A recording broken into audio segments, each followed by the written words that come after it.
Nakatikim na ba kayo nito? Ito ang pinaka-the best na dessert dito sa Australia. Ito ang pavlova.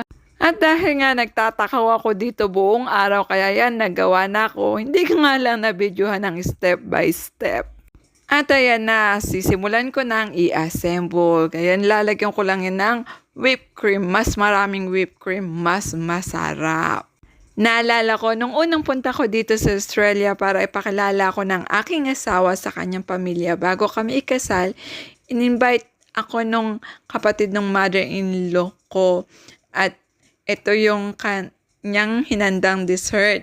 Ay, sa unang tikim ko pa lang talagang nasarapan na ako at naging paborito ko na tong dessert na to mula noon hanggang ngayon. Naglagay na nga pala ako ng banana dyan at tapos ngayon nilalagyan ko na ng strawberry puree.